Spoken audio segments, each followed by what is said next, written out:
점심시간이 되면 이제 우리 부목사님들과 또 전도사님들, 직원들 이렇게 제가 가끔 물어요. 오늘 점심 뭐 먹을 건데? 그러면 아무거나요. 그래요. 근데 아무리 생각해봐도 아무거나 메뉴는 없어요. 아니 뭐 먹고 싶은데 이야기하라면은 아무거나 좋대요. 이렇게 우리가 한 주간을 살고 또 하루를 살면서도 굉장히 계획되게 산다 하지만은요, 계획이 별로 없어요. 무계획이 계획이에요. 점심 뭐 먹을 것도 생각 안 하고 그냥 물어봐도 생각이 없잖아요. 물론 뭐 다른 이유도 있겠지만요. 제가 가끔 우리 집사람에게 오늘 저녁 뭔데요? 그러면요, 그런 거 왜 묻느냐 그래요. 주면 주는 대로 먹는 거지 뭐 말이 맞냐 이 말이죠. 그 다음부터는 안 묻기로 했어요. 우리가 사는 세상에서 참 여러 가지 일들이 많이 일어나는데 우리가 계획대로 딱딱 맞아 떨어지는 것은 잘 없어요.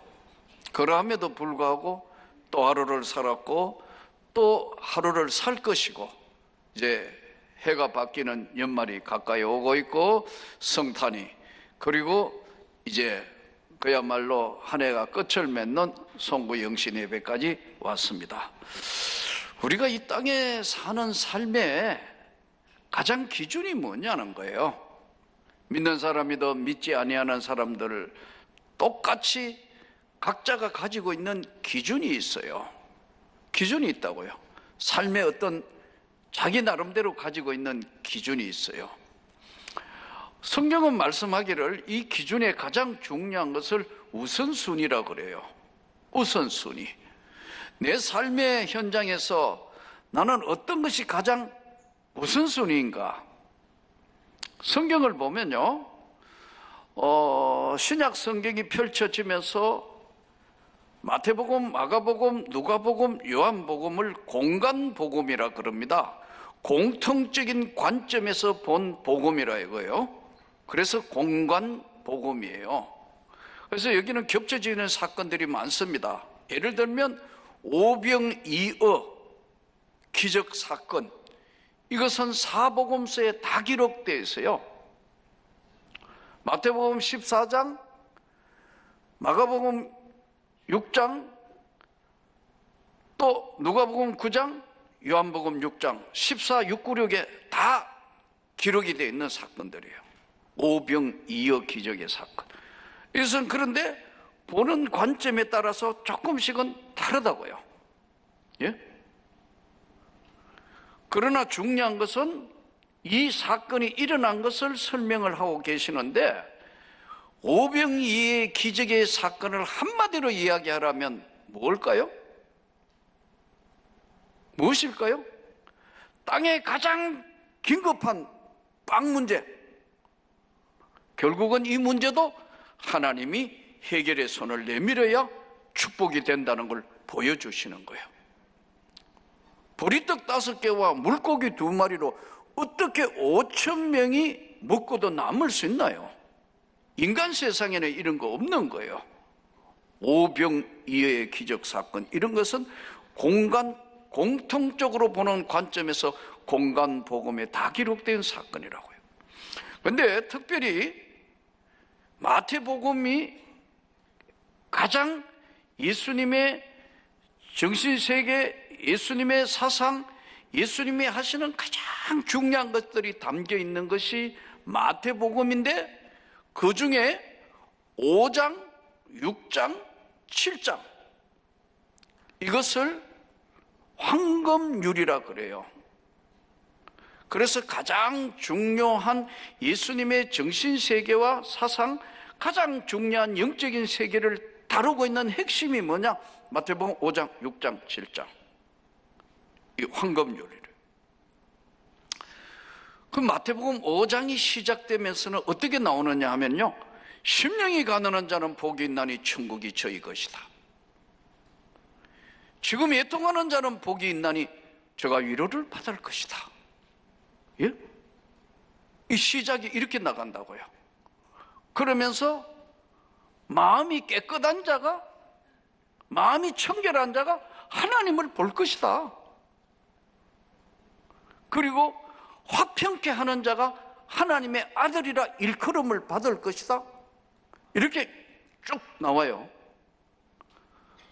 온유한 자가 땅을 기업으로 받을 것이다. 이 사실은 현실에서 일어날 수 없는 것 같은 이야기를 예수님이 던져서 말씀하세요. 그런데요, 우리가 한 번만 이 말씀을 깊이 묵상하면서 하나님의 성령에 붙들리면은 이 말씀이 얼마나 영혼의 깊은 세계로 들어오는가를 알아요. 가끔 어떤 분들이 저에게 물어요. 목사님, 어떻게 해야 성령 받습니까? 어떻게 해야 성령을 경험합니까? 성경은 딱 보이 두 가지예요. 하나는 회개하라. 천국이 가까이 왔다. 너희가 각각 회개하여 성령을 선물로 받아라. 성령은 회개의 영을 부어주시는 거예요. 그래서 진짜 회개해야 성령을 받는 거예요. 그래서 인조 성경, 가짜 성령은요, 회개가 없는 거예요. 진심으로 자기 자신을, 자기 죄를 애통해 하는 자는 위로를 받는다. 성령이 위로자잖아요. 도움을 주시는 자고 위로자가 성령이거든요. 그러니까 내가 내 부족함, 내 자신에 대한 내 죄 때문에 하나님, 그럴 때 위로부터 성령을 부으시는 거예요. 내가 성령 받아가지고 대단한 사람 돼가지고 막 병 고치고 어떻게 능력 나가고 이런 사람, 이런 걸 원하는 사람에게는 성령을 부어주시지 않아요. 그런 사람에게 내가 알기로 부어주신 성령은 잘못된 영이 임하기가 십상팔구예요. 진심으로 자기 죄를 애통해 하는 자는 복이 있나니 위로를 받을 거다. 이게 역설의 복음이란 말이에요. 예?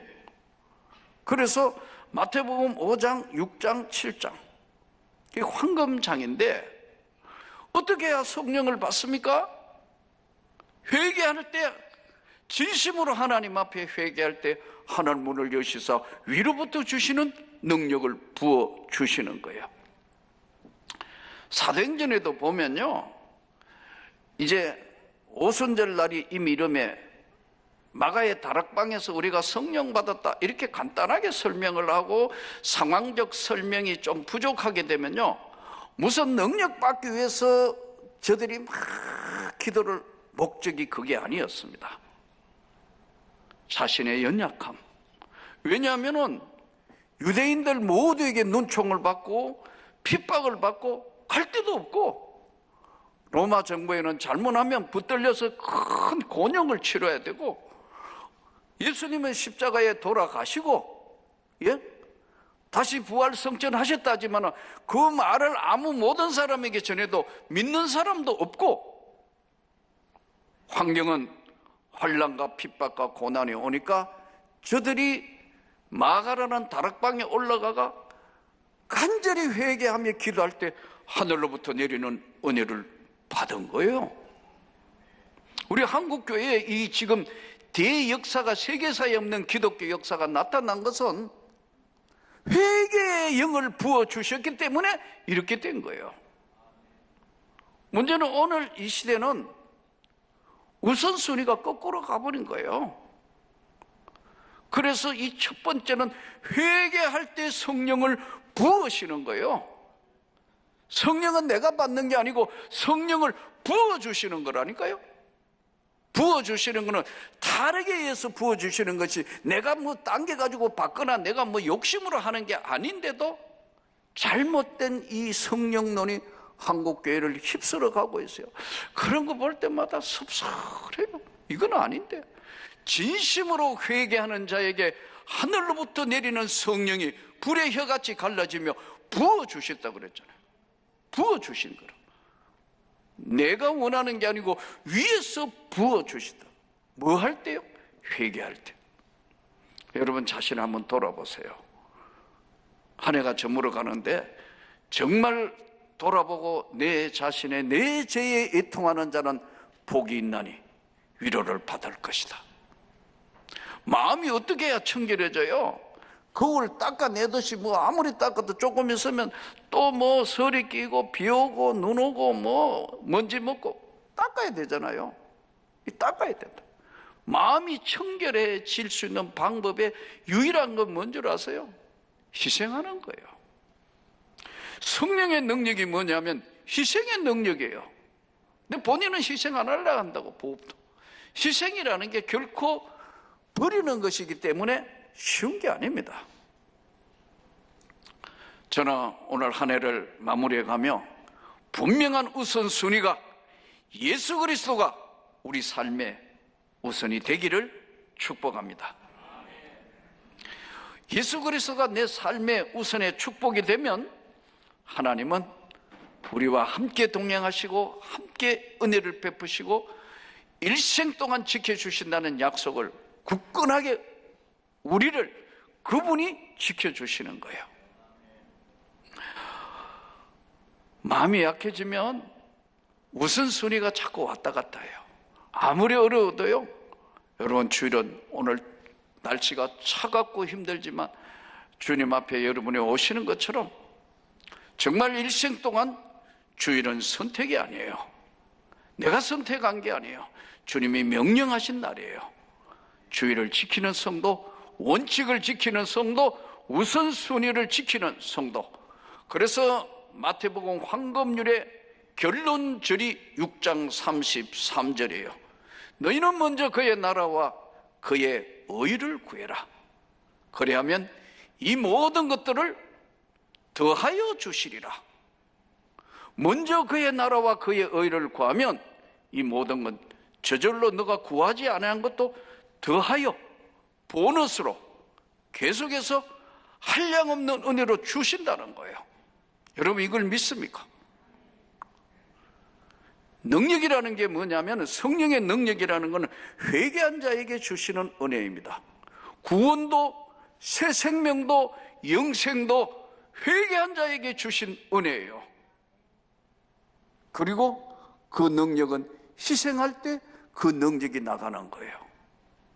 오늘은 우선순위가 확실하게 이 한 해를 돌아보면서 힘들고 어려웠던 한 해, 슬픔과 고난과 아픔이 교차했던 여러 가지 많은 일 다 지워버리고 먼저 그의 나라와 그의 의를 구할 수 있는 우선순위가 분명한 삶을 다시 한번 정리하는 시간이 되기를 축복합니다. 주일은 내가 선택한 것이 아니고 주님이 우리에게 명령한 거예요. 예, 주님이 나에게 명령하니까 목숨을 걸고 주일은 지켜야 되는 거예요. 또 소독의 11조는 여러분 것이 아니에요. 하나님 앞에 세례를 받고 하나님의 성령의 하나님의 사람이 된 사람들은 하나님과 약속을 한 거예요. 소독의 11조는 여러분 것이 아니에요. 우리가 열심히 세상에서 버렸고 세상에서 한 것이지만 하나님 앞에 드리는 소독의 11조는 그래서 신앙 고백으로 드리는 거예요. 내가 하나님의 사람이기 때문에 하나님 앞에 약속한 것을 드리는 거예요. 물질이 작을 때는 아무 문제가 없어요. 뭐 얼마를 받았으니까 얼마를. 그러나 뭐 큰 무슨 물질이 건물을 팔았다, 유산이 물려왔다, 잘 못해요. 그것도 과감하게 던질 수 있을 때는 하나님이 그 가정과 삶에 개입하시고 축복하는데 못해요. 갑자기 많아지면 이게 얼만데? 이 동계산이 먼저 되지. 하나님의 말씀이 이 순위로 밀려가는 거예요. 우선순위. 하나님 앞에 지켜야 될 바로 우선순위가 명확한 하나님의 사람이 되기를 주 예수 이름으로 축복합니다. 사람은 마음이 약해지면요, 먼저 그의 나라와 그의 의를 구해야 해도 잘 안 돼요. 이게 현실이에요. 특히 신앙생활도 오래 하다가 보면요, 원칙이 무너져가지고 왔다 갔다 해요. 인간의 삶에 육신을 가지고 이 땅에 사는 삶 중에 가장 어려운 질병 중에 하나가 뭐죠? 치매입니다. 치매. 치매라는 병을 다른 말로 이야기하라면 지옥의 병입니다. 지금까지 살아왔던 모든 걸 다 지워버려요. 이렇게요. 지워버린다고. 근데 이제 치매도 여러 종류가 있지 않습니까? 어느 목사님 이제 어머니가 치매였던 것 같아요. 아마 권사님이었던 것 같아요. 아주 열심히 권사님인데 연세가 90이 가까이 돼서 아마 치매가 오신 것 같아요. 그 이제 저녁에 주무시다가 아침도 되기 전에 2시 대가 깨면은 아들아 새벽 기도 가야지. 어머니 아직 새벽 기도 갈 시간이 아니에요. 들어가서 주무셔야 돼요. 아직 아닙니다 하면 어머니는 권사님이시니까 그래도 치매가 예쁘게 걸리신 것 같아요. 알았다. 10분 주무시다가 일어나가 새벽 기도 가야지. 그래서 목사님이 기도를 했대요. 하나님, 우리 어머니 새벽 5시에 일어나게 해주세요. 새벽 기도에 맞춰서 깨나게 해주세요. 그랬더니 어머니가 그 다음에는 아무 말씀을 안 하시더래요. 이상하다. 왜 아무 말씀을 안 하시는가 보니까요, 응답받아가 너무너무 잘 주무시더래요. 웃으면서 그런 이야기 하는데 참 마음이 아프신데 다른 거는 괜찮아요. 그런데 아침에 일어나가지고 더 심해지셔가지고 어머니 하니까 누구시더라 그러더라. 그래서 이것도 크나큰 병이구나. 내가 끝까지 어머니를 잘 모셔야 되구나 해서 끝까지 집에서 모시고 돌아가셨다 그러더라고요. 사랑하는 성도 여러분, 우리가 신앙생활을 하면서 원칙이 무너지면 왔다 갔다 할 수밖에 없는데 사는 날 동안 다시 한번 오늘 이 말씀을 듣는 여러분이 강건해지기를 축복합니다. 원칙을 잘 지켜서 하나님 말씀 앞에 정말 부끄럽지 않도록 오늘 하나님 말씀을 잘 지켜서 마치 세상이 주인이 없는 것 같지만 이 우주 만물을 만든 주인이 바로 하나님이시다. 그 하나님이 인간의 몸을 입고 이 땅에 오신 그분이 예수다. 그분을 믿어야 죄사함 받고 영생함을 입습니다. 오늘 주인 없는 세상 같지만 주인은 우리를 지켜보고 계신다는 사실을 깨닫고 후회 없는 신앙생활과 인생을 이 한 해를 마무리하는 저와 여러분이 되기를 축복합니다. 이 주인 없는 세상 사는 것 같을 때에 어떻게 살아야 되는가? 오늘 이 본문은 2가지로 이야기합니다. 히브리서 2장 1절에는 이렇게 말씀합니다. 그러므로 우리는 들은 것에 더욱 유념함으로 흘러 떠내려가지 않도록 주의해라. 시대의 조류에 따라서 신앙생활을 하면 흘러 떠내려간다는 겁니다. 시대마다 다른 신앙적인 어떤 것들이 자꾸 가미됩니다. 여러분 절대 거기에 현혹돼서는 안 됩니다. 예수 외에는 구원이 없습니다. 영생 구원 받은 우리는 십자가의 길을 걷는 자는 전적인 하나님의 은혜에 붙들려 살아야 한다는 걸 잊어서는 안 됩니다. 은혜의 물결이 있는가 하면은 시험의 물결도 옵니다. 영적 어둠의 세계가 공격하기도 하고 영혼의 목마름도 있습니다. 그러나 십자가의 길을 걷는 자에게는 그분이 주시는 하나님의 은혜가 저와 여러분을 보호한다는 사실을 절대로 잊지 마시기를 바랍니다. 나는 누구인가? 흘러 떠내려가지 않도록 조심해라. 그러므로 거룩하게 하시는 이의 거룩함을 입은 자들아 다 한 구원에서 난 자들이다. 거룩성을 절대로 훼손하지 않기를 바랍니다. 사람이 신앙생활을 하다가 보면 어떨 때는 이런 일도 만나고 저런 일도 만납니다. 그러나 여러분이 십자가의 길을 걷는 자라는 사실을 깨닫고 절대로 악과는 타협하지 마시기를 바랍니다. 악한 것은 빨리 배웁니다.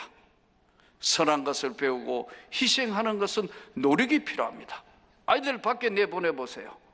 욕부터 배웁니다. 그러나 정제된 말을 하고 순화된 말을 하고 모든 사람들을 위로할 수 있는 것은 그것은 훈련된 자만 할 수 있는 겁니다. 우리는 오늘 주의 말씀을 들으면서 절대로 거룩성을 상실하지 않기를 축복합니다. 죽음이라는 것은 누구나 다 두려워하는 겁니다. 오늘 본문은 이렇게 말씀합니다. 죽음을 통하여 죽음의 세력을 잡은 자 곧 마귀를 멸하시며. 인간은 죽음 앞에는 누구나 다 두렵고 떨리고 합니다. 그러나 사망의 권세를 이기신 주님이 저와 여러분과 함께 하시며 생명의 부활로 우리를 나오게 하실 것이니까 그것을 믿는 자에게 오늘 영생 구원을 주신 그 주님이 우리를 지키신다는 거예요. 끝까지 보호하신다는 거예요. 이 십자가의 외에는 구원이 없다는 것은 확실한 복음의 역사인데도 오늘 십자가 없는 복음이 너무나 많이 편만하게 지금 넘실대면서 교회 안에까지 세상 것들이 다 들어오고 또 들어오고 정제될 수 없을 만큼 오염이 되어가고 있습니다. 주인 없는 세상 같은데 예수의 생명의 복음을 분명하게 붙들고 승리할 수 있기를 축복합니다. 지난 금요일 날 임시노예를 열어서 원로 목사 추대, 이제 교회에서 추대를 받아도 노예에 가서 허락을 받아야 합니다. 이것이 법입니다. 후배들이 앉아있고 선배님 축하드립니다 이래저래 하는데 저보고 두 가지를 묻더라고요. 축하를 해야 될지 아니면 섭섭하다 해야 될지 모르겠습니다. 저보고 그래요. 그래서 제가 웃으며 그랬어요. 축하하는 것이 맞아. 왜냐하면 축하할 수밖에 없는 게 세 가지 이유라고, 딱 세 가지로 성경에 나와 있어요. 첫째는 하나님의 은혜로 35년을 완주를 했다. 이게 하나님의 특별한 은혜예요. 두 번째는 성경에 보니까 세 가지의 면류관이 나오는데 첫 번째는 의의 면류관. 믿음을 지킨, 끝까지 믿음을 지킨 자에게 이후로는 나를 위하여 의의 면류관이 준비되었다. 디모데후서 4장 7절 8절. 끝까지 신앙생활에 하나님의 영광을 위하여 살았던 자 생명의 면류관을 주리라. 요한계시록 2장 10절. 장차 주님이 나타나실 그날에 영광의 면류관을 주리라. 목자장이 나타날 그날에 영광의 면류관을 주리라. 베드로전서 5장 4절.